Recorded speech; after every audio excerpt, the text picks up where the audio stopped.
ओम शांति। 13 जुलाई 2022 के महावाक्य हैं, मीठे बच्चे, इस शरीर का भान भूलते जाओ, अशरीरी बनने की मेहनत करो क्योंकि अब घर चलना है। प्रश्न, तुम आस्तिक बच्चे ही कौन सा शब्द बोल सकते हो? उत्तर, भगवान हमारा बाप है, यह आस्तिक बच्चे ही बोल सकते हैं क्योंकि उन्हें ही बाप का परिचय है। नास्तिक तो जानते ही नहीं। आस्तिक बच्चे ही कहेंगे, मेरा तो एक बाबा दूसरा ना कोई। दूसरा प्रश्न, तीव्र पुरुषार्थी बनने के लिए कौन सी स्थिति चाहिए? उत्तर, साक्षी स्थिति। साक्षी होकर हरेक के पार्ट को देखते पुरुषार्थ करते रहो। गीत, मरना तेरी गले में। ओम शांति। यह किन्होंने कहा? जीव की आत्माओं ने कहा जो सम्मुख बैठे हैं। यहाँ यह नहीं कह सकते कि आत्मा बैठी है, नहीं, जीव आत्माएं बैठी हैं। बाप ने समझाया है कि आत्मा ही शरीर द्वारा हर कार्य करती है। इसको कहा जाता है देही अभिमानी। देह में रहने वाले अपने परम प्रिय परमात्मा को कहते हैं कि हम आत्मा अब आपके गले का हार बनेंगे, अर्थात हम यह शरीर छोड़ आपके पास आ जाएंगे। बाप ने समझाया है जैसे मनुष्य का जीनालॉजिकल ट्री है, ब्रह्मा, सरस्वती, आदम, ईव आदि उन्हों का सीजरा बनता है, वैसे तुमने देखा है मूल वतन में भी सीजरा है। पहले पहले है शिव। तुम आत्मा मेरे गले का हार कैसे बनेंगी? मुझे याद करने से।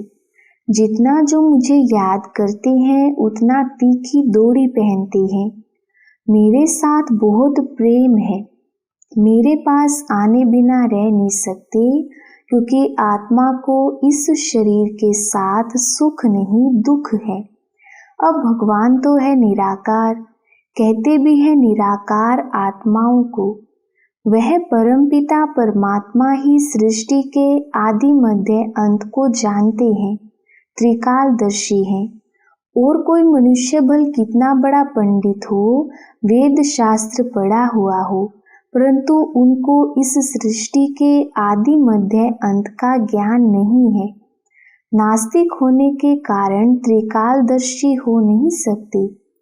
तुम बच्चे अभी आस्तिक हो, बाप ने तुमको परिचय दिया है, इसलिए तुम बाबा कहने के हकदार हो। वह तो कह देते परमात्मा सर्वव्यापी है, फिर इससे क्या मिला? कुछ भी नहीं। बाप तो ज्ञान का सागर है, वह ऐसे नहीं कह सकते कि मैं सर्वव्यापी हूँ, फिर तो सब फादर हो जाते। फादरहुड कहा जाता है क्या? एक बाप के बच्चे हैं, उनको प्रभु ईश्वर भी कहते हैं। ब्रह्मा विष्णु शंकर को रचने वाला है। एक बाप के बच्चे हैं। त्रिमूर्ति ब्रह्मा कहना रोंग है। ब्रह्मा विष्णु शंकर का भी बाप वह शिव है, उसने ब्रह्मा को एडॉप्ट किया है। तुम भी जानते हो ब्रह्मा के मुख से परम पिता परमात्मा शिव द्वारा हम त्रिकालदर्शी व स्वदर्शन चक्रधारी बन रहे हैं। स्व अर्थात आत्मा का ज्ञान, आत्मा को ही स्वराज्य मिलता है। आत्मा अविनाशी है, शरीर विनाशी है। आत्मा ही अच्छे व बुरे सभी संस्कार धारण करती है। तुम जानते हो हम आत्मा अभी तमो प्रधान है। कहा भी जाता है पतित आत्मा व पावन आत्मा। शरीर का नाम नहीं लिया जाता है। पुण्य आत्मा, महान आत्मा, आत्मा की महिमा होती है। आत्मा परमपिता परमात्मा बाप से बैठ सुनती है। दुनिया में कोई को पता नहीं कि बाप ऐसे बैठ बच्चों को पढ़ाते हैं। अभी तुम समझते हो कि हम बाप के पास बैठे हैं, बाप से हमको वर्षा लेना है, दूसरे से हमारा कोई काम नहीं। आत्मा कहती है मेरा तो एक शिव बाबा दूसरा ना कोई। स्टूडेंट समझेंगे मेरा तो एक टीचर, तुम्हारा एक ही बाप शिक्षक है, वह पतित पावन बाप है। सभी आत्माओं का कनेक्शन उस बाप शिक्षक से ही है। भल कोई ब्राह्मणी पढ़ाती है, परंतु वह भी मुझ बाप से ही पढ़ी हुई है। बाप कहते हैं तुम मुझे याद करो ना कि ब्राह्मणी को। अब तुम बच्चे मुझ बाप को जान गए हो, पहचान गए हो। अब तुम आस्तिक बने हो। जो नहीं जानते वह है नास्तिक निधन के। बाप का नाम रूप देश काल क्या है कुछ भी नहीं जानते, कह देते उसका कोई नाम रूप नहीं है। अब तुम जानते हो जरूर उनका नाम है शिव। वह अपना शरीर तो धारण करते नहीं, इसलिए उनका नाम कभी बदल नहीं सकता। तुम जानते हो हमारे 84 जन्मों का नाम रूप बदलता जाता है। उनका नाम तो है ही शिव। जैसे आत्मा का रूप है वैसे परमात्मा का भी रूप है। ऐसे नहीं कि परमात्मा कोई अखंड ज्योति बहुत बड़ा है। बाप कहते हैं जैसे आत्मा स्टार मिसल है वैसे मैं भी हूँ, परंतु मेरे में ज्ञान है इसलिए मेरी महिमा है। सतचित आनंद स्वरूप ज्ञान का सागर है, चैतन्यता है, तब तो ज्ञान सुनाते हैं। वह है चैतन्य बीज रूप। वह जड़ बीज तो कुछ सुना ना सके। मनुष्य ही जानते हैं जैसे बाप की बुद्धि में सारे मनुष्य सृष्टि का झाड़ है, वैसे तुम्हारी बुद्धि में है। कितना वैरायटी है, एक का भी फीचर ना मिले दूसरे से। हरेक का फीचर अलग अलग है, हरेक का अपना अपना पार्ट है। बाप समझाते हैं कितना बड़ा बेहद का नाटक है, कितने वैरायटी फीचर्स हैं। सभी इस ड्रामा में एक्टर्स हैं। जबकि ये ड्रामा अविनाशी है तो कोई भी एक्टर बदली नहीं हो सकता। तुमको मालूम पड़ा है कि हमारे 84 जन्मों के 84 नाम पड़ते हैं। अभी नाम भी पूरे हुए तो वर्ण भी पूरे हुए। अब फिर रिपीट होगा, अर्थात गीता एपिसोड रिपीट हो रहा है। पहले पहले श्रीमद् भगवान की गाई हुई है, परंतु भगवान को भूल गए हैं। शिव बाबा की जयंती तब कृष्ण की हो। ऐसे थोड़े ही कि बाप की जयंती ही गुम हो जाए और बच्चे की जयंती हो जाए। तुम बच्चों को समझाया जाता है कि लक्ष्मी नारायण विश्व के मालिक थे। उन्होंने ये वर्षा कैसे पाया? परम पिता परमात्मा से। परमपिता परमात्मा ही राजयोग सिखलाते हैं। कब? बाप कहते हैं मैं कल्प के संगम युग पर आता हूँ, जबकि आसुरी राज्य का विनाश, दैवी राज्य की स्थापना होती है। जो आस्तिक बने हैं उन्हों को वर्षा मिल रहा है, नास्तिक को वर्षा मिल ना सके। बाप आए हैं सबको दुख से मुक्त करने। अब यह सुख धाम में जाते हैं तब और बाकी आत्माएं हिसाब किताब चुक कर वापिस चली जाती हैं। निराकार बाप सर्व आत्माओं को घर ले जाने के लिए आए हैं। ले जाने वाले को महाकाल, कालों का काल कहा जाता है। कालों का काल महाकाल का भी मंदिर है। महाकाल शिव है व सोमनाथ रुद्र कहो। सम्मुख कहते हैं मैं इन सभी आत्माओं का गाइड हूँ, सभी को साथ ले जाऊंगा। बाप कहते हैं तुमको इस रावण के राज्य से लिबरेट करता हूँ। यह है रावण राज्य। अब रावण राज्य मुर्दाबाद हो, राम राज्य जिंदाबाद होना है। राम राज्य चाहते तो सब है ना, तो जरूर रावण के राज्य का विनाश होना चाहिए। बाप समझाते हैं अब ये पुरानी दुनिया ही खत्म होनी है। आदि सनातन देवी देवता धर्म को बिल्कुल ही भूल गए हैं। वह यही गीता एपिसोड चल रहा है। यादव कौरव भी बरोबर हैं। यादव वही यूरोप वासी हैं। मूसल इन्वेंट करने वाले हैं। ये भी लिखा है इंटरनेशनल लड़ाई में सब खत्म होंगे। कोई अपने आदि सनातन देवी देवता धर्म को नहीं जानते। गाया भी जाता है रिलीजन इज माइट। रिलीजियस आदमी को अच्छा माना जाता है, इन रिलीजियस को बुरा माना जाता है। तुम जानते हो भारत रिलीजियस था, आदि सनातन देवी देवता धर्म था। अभी भारत इरिलीजियस बना है, अपने धर्म को छोड़ दिया। यह ड्रामानुसार ऐसे छोड़ना ही है। वहां तो महाराजा महारानी का राज्य चलता है, वजीर आदि वहां होते ही नहीं, कायदा नहीं। जब पतित बनते हैं तब वजीर आदि की दरकार रहती है। अभी तो एक एक राजधानी को कितने वजीर हैं, एक की मत ना मिले दूसरे से, कितना मतभेद में आते रहते हैं।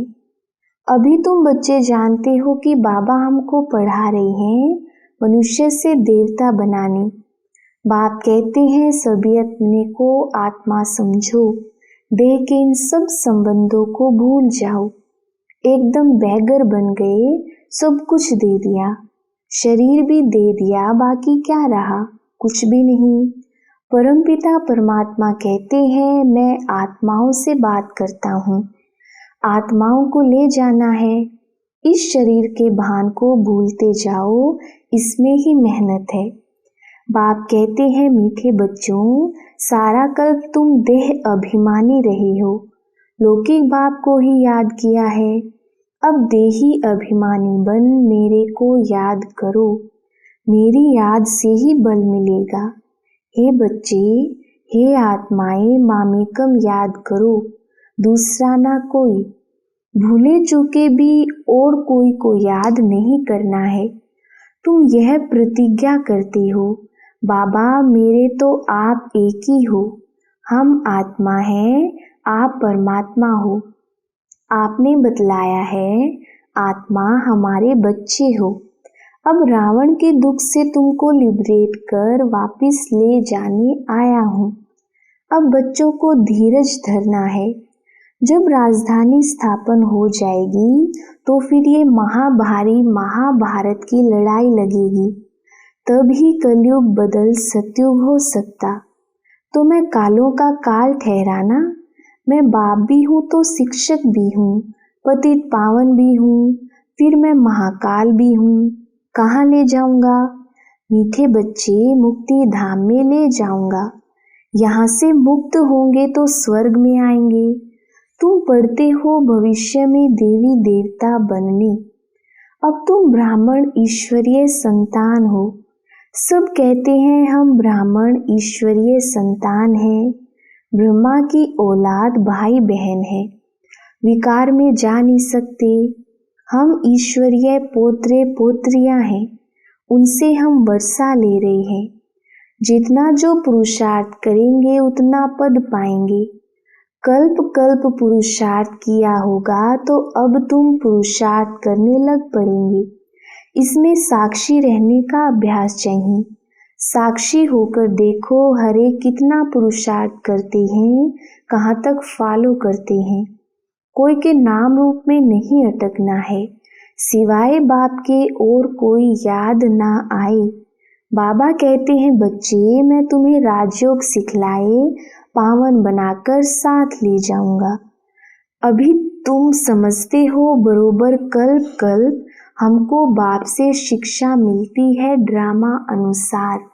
तुम द्रौपदियां हो, ये कोई सुख का राज्य नहीं है, इस पर कहानी भी बनाई हुई है। अब बाप तो रियलिटी में समझाते हैं। तुम अब बाप से वर्षा ले रही हो, सबको दूबन से निकालते हो, सब काम चिता पर बैठ जल मरे हैं। तुम्हारे सिर पर तो ज्ञान की वर्षा हो रही है। बाप कहते हैं यह मेरे बच्चे जलकर खाक हो गए हैं, मैं आया हूँ सबको लिबरेट कर साथ ले जाऊंगा। मनुष्यों को ये पता नहीं। अब तुम घोर अंधियारे से निकल आए हो। अब बाप कहते हैं मुझे याद करो, घर को याद करो। तुम आत्माएं घर को भूल गई हो। गाते भी हैं मूल वतन सूक्ष्म वतन। मूल वतन में सभी आत्माएं रहती हैं। आत्मा क्या है, परमात्मा क्या है, मूल वतन क्या है, कुछ भी नहीं जानती। वो तो आत्मा सो परमात्मा कह सब खेल ही खलास कर देते हैं। बाबा कहते हैं ये भी ड्रामा में नूंद है। इस समय जो भी होता है, जो सेकंड बीतता वह ड्रामा फिर से रिपीट होता है। बाप बैठ पढ़ाते हैं। ये रिपीटेशन का राज भी बाप ने समझाया है। ऐसे नहीं कि ड्रामा में जो मेरा भाग्य होगा वह मिलेगा। ड्रामानुसार एक्ट चलती है तो हम पुरुषार्थ क्या करें, ऐसा समझने वाले भी हैं, परंतु नहीं, पुरुषार्थ तो करना है ना। बाप आए ही है पुरुषार्थ कराने। तुम बच्चों को पूरा पुरुषार्थ करना है। साक्षी हो देखना भी है कौन तीव्र पुरुषार्थ करते हैं, कौन अच्छा पद पा सकेंगे। बाप द्वारा कौन पूरा वर्षा लेते हैं। साक्षी हो पुरुषार्थ करना और कराना है, और साक्षी हो देखना है कि ये कितनी सर्विस करते हैं, कितनों को आप समान बनाते हैं। बाप का परिचय देते हैं। औरों के पुरुषार्थ को देख खुद भी तीव्र पुरुषार्थ करना है। अच्छा, मीठे मीठे सिकिलदे बच्चों प्रति माता पिता बाप दादा का याद प्यार और गुड मॉर्निंग। रूहानी बाप की रूहानी बच्चों को नमस्ते। हम रूहानी बच्चों की रूहानी बाप दादा को याद प्यार, गुड मॉर्निंग और नमस्ते जी। धारणा के लिए मुख्य सार। पहला पॉइंट, देह और देह के संबंधों को भूल पूरा बैगर बनना है।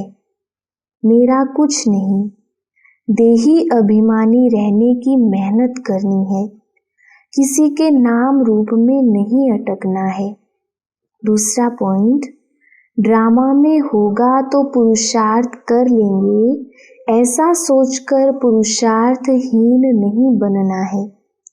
साक्षी हो दूसरों के पुरुषार्थ को देखते तीव्र पुरुषार्थी बनना है। वरदान, स्मृति स्वरूप के वरदान द्वारा सदा शक्तिशाली स्थिति का अनुभव करने वाले सहज पुरुषार्थी भव। विस्तार, सदा शक्तिशाली विजयी वही रह सकते हैं जो स्मृति स्वरूप हैं। उन्हें ही सहज पुरुषार्थी कहा जाता है। वे हर परिस्थिति में सदा अचल रहते हैं। भल कुछ भी हो जाए, परिस्थिति रूपी बड़े से बड़ा पहाड़ भी आ जाए, संस्कार टक्कर खाने के बादल भी आ जाए, प्रकृति भी पेपर ले, लेकिन अंगद समान मन बुद्धि रूपी पांव को हिलने नहीं देते। बीती की हलचल को भी स्मृति में लाने के बजाय फुल स्टॉप लगा देते हैं। उनके पास कभी अलबेलापन नहीं आ सकता। स्लोगन, ज्ञान की पराकाष्ठा पर पहुंचना है तो गुप्त रूप से पुरुषार्थ करो। अच्छा, ओम शांति।